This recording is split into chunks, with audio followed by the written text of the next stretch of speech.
आशा है कि आप सभी बहुत अच्छे होंगे। तो चलिए आज की इस वीडियो में मैं आपको ये बताने वाला हूँ कि किस तरीके से आप पीएम विश्वकर्मा का फॉर्म भर सकते हैं। पिछली वीडियो में मैंने ये सभी चीजें बता दिया था कि किस तरीके से आप जो डिवाइस की लाइट नहीं जलती उसको किस तरीके से फिक्स करना है। तो उसके लिए भी आप आई बटन पे क्लिक करके भी देख सकते हैं। तो चलिए मैं इसको स्टार्ट कर लेता हूँ कि पीएम विश्वकर्मा का फॉर्म किस तरीके से अप्लाई किया जाता है। तो चलिए वीडियो में बने रहिएगा। वीडियो पसंद आए तो वीडियो को लाइक और चैनल को सब्सक्राइब जरूर कीजिएगा। देखिए, पीएम विश्वकर्मा फॉर्म अप्लाई करने के लिए आप सीएससी को खोलेंगे। सीएससी में आप जब लिखेंगे पीएम विश्वकर्मा तो यहाँ पे जो लिंक आएगा उसको आपने क्लिक कर लेना है। उसके बाद यहाँ पे लॉगिन वाले ऑप्शन पे जाएंगे और यहाँ पे सीएससी लॉगिन पे आपको क्लिक करना होगा और सीएससी रजिस्टर अटेंड पे आप क्लिक करेंगे। यहाँ पे फिर से आपको सीएससी का आईडी और पासवर्ड को डालना होगा। तो चलिए मैं यहाँ से सीएससी आईडी और पासवर्ड को डाल लेता हूँ। उसके बाद मैं यहाँ पे सबमिट पे क्लिक करता हूँ। तो चलिए मैंने यहाँ पे साइन इन पे क्लिक कर लिया है। यहाँ पे मैंने थोड़ा पासवर्ड नहीं, यहाँ पे मैंने कैप्चा को गलत फिल कर दिया था। फिर से मैं इसको साइन इन पे क्लिक कर लेता हूँ। चलिए मैंने यहाँ पे जब साइन इन पे क्लिक कर लिया है, यहाँ पे क्लिक करते ही आप देखेंगे कि ये जो है ये नेक्स्ट ऑप्शन खुलेगा। यहाँ पे जो भी चीज़ें हैं वो यहाँ पे खुल जाएंगी और यहाँ पे फिर से आपका सीएससी जो है वो खुल गया। फिर से आपको यहाँ पे पीएम विश्वकर्मा लिखना है। देखिए होता ये है कि जब आपकी सीएससी आईडी देर की खुली होती है तो वो एक्सपायर हो जाता है, उसका सेशन एक्सपायर हो जाता है। इस वजह से भी आपको दोबारा से इसको फिल करना पड़ता है। तो चलिए यहाँ पे मैं फिर से लॉगिन पे जाता हूँ, सीएससी लॉगिन पे जाता हूँ और यहाँ पे रजिस्टर आर्टिसंस यहाँ पे क्लिक करना होगा। और यहाँ पे जब क्लिक करेंगे तो यहाँ पे रजिस्टर नाउ यहाँ पे नो करेंगे, यहाँ पे भी आपको नो कर लेना है। यहाँ पे कह रहा है कि क्या आपने इसी सिमिलर पे लोन पे क्लिक किया है या फिर आपकी फैमिली में कोई सरकारी आदमी है या सरकारी नौकरी करता है, तो इसको भी आपको नो कर देना होगा। अब यहाँ पे आधार वेरिफिकेशन आपका होगा जिसमें आपको उस व्यक्ति का, जिस भी व्यक्ति का है उसका आप मोबाइल नंबर डालेंगे और ये जो आधार नंबर है नीचे, इस आधार नंबर को आप यहाँ पे फिल करेंगे।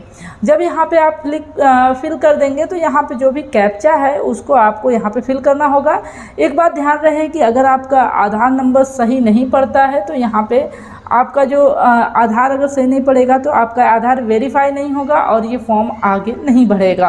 तो चलिए यहाँ पे मैं कैप्चा को फिल कर लेता हूँ। उसके बाद यहाँ पे I have read and fully understand the PM Vishwakarma privacy policy and terms and conditions and reserve communication from PM Vishwakarma via SMS, email and WhatsApp. इसको क्लिक करने के बाद यहाँ पे आपका एक वेरिफिकेशन कोड जाएगा जो आधार की ओटीपी होगी।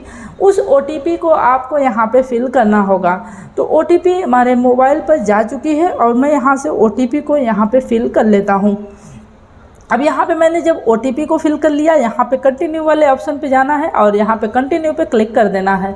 जब आप यहाँ पे कंटिन्यू पे क्लिक कर देंगे तो इसके बाद आपको आगे वाला स्टेप जो है आधार वेरिफिकेशन जो है वो फिर से जो मैंने ओटीपी डाला है वो रॉन्ग हो गई है। फिर से मैं ओटीपी को डाल लेता हूँ।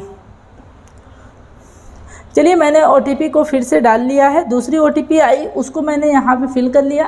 फिल करने के बाद यहाँ पे फिर से वही एरर आ रहे हैं। लग रहा है कि यहाँ पे कोई दिक्कत, यहाँ पे सर्वर इशू भी हो सकता है। तो चलिए मैं इसको फिल करके नेक्स्ट स्टेप पे आता हूँ तो आपको ये आगे की चीज़ें मैं बताता हूँ। जी हाँ, यहाँ पे ये वेरीफाई हो गया। वेरीफाई होने के बाद यहाँ पे जो आधार नंबर आपने डाला है वो आधार नंबर शो करेगा और यहाँ पे वेरीफाई बायोमेट्रिक पे जब आप क्लिक करेंगे तो यहाँ पे जो भी आपने अपने डिवाइस लगाया होगा, जो भी आपने डिवाइस इसमें लगाया होगा, जो भी सिस्टम है आपका उसमें जो भी आपने डिवाइस लगाया होगा उस डिवाइस का जो वेरीफाई बायोमेट्रिक होगा उसमें वेरिफिकेशन होगा। वेरिफिकेशन के बाद आपका जो बायोमेट्रिक के लिए आपको फिंगर लगाना होगा। तो वेरीफाई बायोमेट्रिक पे क्लिक करेंगे तो ये वेरीफाई हो जाएगा। चलिए मैंने वेरीफाई बायोमेट्रिक पे क्लिक कर दिया है और ये वेरिफिकेशन के लिए ये तैयार हो गया है। और यहाँ से फिर से मैं एक बार इसको क्लिक करता हूँ। क्लिक करने के बाद यहाँ पे फिर से मैं इसको वेरीफाई वाले ऑप्शन पे क्लिक करता हूँ। जब मैंने यहाँ पे वेरीफाई कर लिया तो अब यहाँ पे वेरीफाई होने के बाद जब आपका फिंगर मैच कर जाएगा उसके बाद यहाँ से ये जो डिटेल्स हैं वो सभी आपको यहाँ पे शो करने लगेंगी और यहाँ पे जो कैटेगरी है वो आपको यहाँ पे शो करने लगेगी। और यहाँ पे आप देखेंगे कि ये जो है यहाँ पे कैटेगरी जो है वो कैटेगरी आपको यहाँ पे शो करेगी और यहाँ पे जो देखिए यहाँ पे कैटेगरी वगैरह सब आपकी यहाँ पे शो करेंगी। अब यहाँ पे आपको ध्यान ये देना है कि जो भी आपकी कैटेगरी है उसको अच्छे तरीके से फिल करेंगे। मैरियल स्टेटस को आपको अच्छे तरीके से करना है और जो जेंडर है उसको आपको वो ऑलरेडी सेलेक्टेड होता है। तो चलिए यहाँ पे हमने कैटेगरी को सेलेक्ट कर लिया है और यहाँ पे डिजेबिलिटी को बताना है कि आपके पास डिजेबिलिटी है या नहीं है। तो डिजेबिलिटी में आपने यहाँ पे यस या नो कर देना है। अब यहाँ पे यस या नो आप सोच के करेंगे। जो भी अगर आप दिव्यांगजन है तो यहाँ पे यस करेंगे, अन्यथा नहीं करेंगे। Are you doing business in same state, आप इसी स्टेट में बिजनेस करते हैं तो यहाँ पे आपको करना होगा यस हाँ। आप यहाँ माइनॉरिटी हैं तो आपको यस करना होगा। Are you doing business same district, तो यहाँ पे आपको सेम डिस्ट्रिक्ट पे भी हाँ करना होगा। तो चलिए हमने यहाँ पे ये सभी डिटेल्स जो है वो हमने फिल कर लिया है। फिल करने के बाद यहाँ पे जो आपका राशन कार्ड नंबर होगा उस राशन कार्ड नंबर को ये फेच कर लेगा और इसमें जो भी डिटेल्स होंगी वो सभी नाम यहाँ पे शो करने लगेंगे। ये सभी नाम जो है वो यहाँ पे शो करेंगे और यहाँ पे रिलेशनशिप भी उनका शो करेगा। अब यहाँ पे जो आधार का एड्रेस है वो आपका जो आधार पे एड्रेस होगा वो ऑटोमेटिकली फेच कर लेगा और करंट एड्रेस आपका अगर सेम है तो सेम पे करेंगे, अन्यथा आपको अदर पे क्लिक करना होगा। कह रहा है do you come under from panchayat, gram panchayat, तो आपको यहाँ पे सबसे पहले आपको जो भी ब्लॉक है उस ब्लॉक को आपको सेलेक्ट करना पड़ेगा। ब्लॉक को सेलेक्ट करने के बाद यहाँ पे आपको ग्राम पंचायत का जो नाम है उसको आपको यहाँ पे सेलेक्ट करना है। तो चलिए हमने यहाँ पे ग्राम पंचायत को हमने यहाँ पे सेलेक्ट कर लिया है। अब यहाँ पे जब आप ग्राम पंचायत को सेलेक्ट कर लेते हैं तो फिर से आपको कुछ और डिटेल्स आपको फिल करनी होती है।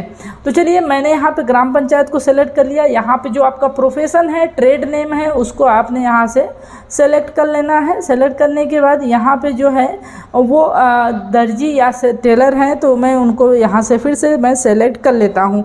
अब यहाँ पे जब सेलेक्ट कर लेंगे तो उसके बाद आपसे ये पूछेगा कि क्या आप जो ये ट्रेड या फिर बिजनेस चलाते हैं वो आप अपने घर पे ही चलाते हैं या फिर कहीं और। तो यहाँ पे आप जो भी हैं आप यहाँ पे आप बताएंगे कि जी हाँ ये मैं फला काम करता हूँ और यहाँ पे मैं सेम कर दूँगा। तो यहाँ पे जो भी है बिजनेस एड्रेस जो है उसको आप सेम करेंगे या फिर सेम एज आधार एड्रेस या फिर सेम एज करेंट एड्रेस। तो आपको यहाँ पे सेम एज आधार एड्रेस कर देना है। फिर यहाँ पे आप सेव पे क्लिक करेंगे। सेव पे क्लिक करने के बाद यहाँ पे सेव करने के बाद जो डिटेल्स हैं वो आपकी सेव हो जाएंगी। उसके बाद यहाँ पे नेक्स्ट वाले ऑप्शन पे जाएंगे और यहाँ पे आपको नेक्स्ट करना होगा। तो चलिए ये सभी डिटेल्स हमने अच्छे तरीके से फिल कर लिया है। और यहाँ पे are you doing business in same district, आपको यहाँ पे इसको भी यस करना होगा। तो चलिए यहाँ पे आप इसको यस कर लेंगे। तो ये डिटेल्स जो हैं वो सभी सेव हो चुकी हैं। अब हम फिर से आते हैं यहाँ पे जो है ये सभी चीज़ें हम अच्छे तरीके से फिल कर लेते हैं। ये देखिए अगर आप यहाँ पे दोनों चीज़ों में कोई भी एक सेलेक्ट करते हैं, यहाँ पे फिर से मैंने इसको सही से सेलेक्ट कर लिया है और ये सभी चीज़ें मैंने अच्छे तरीके से फिल कर लिया। मैं फिर से इसको सेव करता हूँ। सेव करने के बाद यहाँ पे नेक्स्ट वाले ऑप्शन पे जाएंगे और नेक्स्ट पे जाएंगे तो क्रेडिट सपोर्ट इन्फॉर्मेशन पे आपको क्रेडिट सपोर्ट इन्फॉर्मेशन यहाँ पे फिल करना होगा। तो चलिए हम यहाँ से फिर से इसको नेक्स्ट कर लेते हैं। नेक्स्ट करने के बाद आप देखेंगे कि आपसे ये पूछेगा कि जो आपकी क्रेडिट सपोर्ट है उसके लिए आपको सेविंग बैंक अकाउंट डिटेल्स आपको डालनी पड़ेगी। तो चलिए सबसे पहले मैं बैंक अकाउंट डिटेल्स का जो नाम है बैंक का उसको डालना है। फिर उसके बाद यहाँ पे IFSC कोड को डालना है और यहाँ पे नेम ऑफ ब्रांच आपको डालना होगा। चलिए यहाँ पे मैंने अकाउंट नंबर डाल लिया है। अब यहाँ पे क्रेडिट सपोर्ट में आपसे पूछेगा do you want to credit support, तो आपको अगर चाहिए तो आप यहाँ पे यस कर सकते हैं, अन्यथा आप मे भी लेटर पे रहने देंगे। और यहाँ पे आर यू डिजिटली एक्टिव, यहाँ पे आप अगर यस करते हैं तो आपको UPI ID आपको यहाँ पे देनी पड़ेगी, अन्यथा आप अगर नो पे करते हैं तो आपको यहाँ पे कुछ नहीं करना है। यहाँ पे सेव कर देते हैं। सेव करने के बाद आपको यहाँ पे नेक्स्ट कर देना है। जब आप यहाँ पे नेक्स्ट करेंगे तो आपको ये 15 दिन की एडवांस स्किल ट्रेनिंग होगी उसमें, और आपका 5 दिन का जो होगा उसमें आपकी ट्रेनिंग होगी, मतलब 15 और 5 टोटल 20 दिन की आपकी ट्रेनिंग होगी। और यहाँ पे जो भी है आप यहाँ पे इसको सेव कर लेंगे। सेव करने के बाद आपको यहाँ पे नेक्स्ट कर देना है। जब ये आप एक बार रजिस्टर कर लेंगे ना, तो उसके बाद आपको जो सर्टिफाइड हो जाएंगे तो आपको 15,000 रुपये प्रोत्साहन राशि मिलती है। तो चलिए यहाँ पे मैं डिक्लेरेशन को यहाँ पे चेक मार्क कर लेता हूँ और यहाँ पे मैं सबमिट वाले ऑप्शन पे क्लिक कर लूँगा। तो चलिए मैं यहाँ पे सबमिट पे क्लिक कर लेता हूँ। क्लिक करने के बाद यहाँ पे ये कह रहा है fill the mandatory field proceed to application action. तो यहाँ पे मैंने इसको यस नहीं किया था, इसको यस करना ज़रूरी होता है क्योंकि यहाँ पे आप इसको सही करेंगे तभी आपका ये होगा। अब यहाँ पे आप चाहें तो यहाँ पे ये डिटेल्स जो हैं वो अच्छे तरीके से जल्दी से फिल कर लेनी है। अब यहाँ पे सब कुछ हमने फिल कर लिया है। फिल करने के बाद यहाँ पे मैंने सबमिट वाले ऑप्शन पे क्लिक कर दिया। सबमिट वाले ऑप्शन पे क्लिक करने के बाद एप्लीकेशन सबमिटेड का मैसेज आ गया है। अब इसमें यहाँ पे एप्लीकेशन नंबर शो कर रहा है।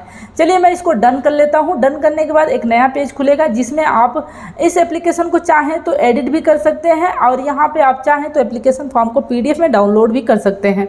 तो चलिए मैंने इसको PDF में डाउनलोड कर लिया है। यहाँ हमने PDF को डाउनलोड कर लिया है। डाउनलोड करने के बाद यहाँ पे मैं इसको प्रिंट वाले ऑप्शन पे क्लिक कर लेता हूँ और इसके बाद मैं इसको डाउनलोड कर लेता हूँ। चलिए मैंने यहाँ पे प्रिंट वाले ऑप्शन पे क्लिक कर लिया है और यहाँ पे मैं इसको डाउनलोड भी कर लिया हूँ। अब यहाँ पे जो भी प्रिंट वाला ऑप्शन था उसको मैंने इसको सही कर लिया है और यहाँ पे जो भी है स्किल ट्रेनिंग वगैरह ये आपकी आगे की प्रक्रिया है, इसमें आपको परेशान नहीं होना है।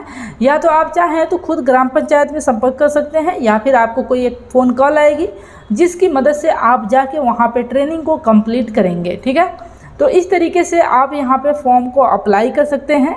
यहाँ पे देखिए एप्लीकेशन स्टेटस यहाँ पे साफ साफ लिखा हुआ है कि रिव्यू पेंडिंग बाय ग्राम पंचायत। तो ग्राम पंचायत द्वारा जो रिव्यू है वो आगे बढ़ा दिया जाएगा। जब बढ़ा दिया जाएगा तो उसके बाद आपका ये जो सिस्टम है वो आगे की प्रक्रिया में बढ़ जाएगा। तो वीडियो कैसी लगी है कमेंट सेक्शन में ज़रूर बताइएगा। वीडियो पसंद आई हो तो वीडियो को लाइक और चैनल को सब्सक्राइब जरूर कर लीजिएगा। मिलेंगे एक ऐसी ही वीडियो के साथ, तब तक के लिए जय हिंद।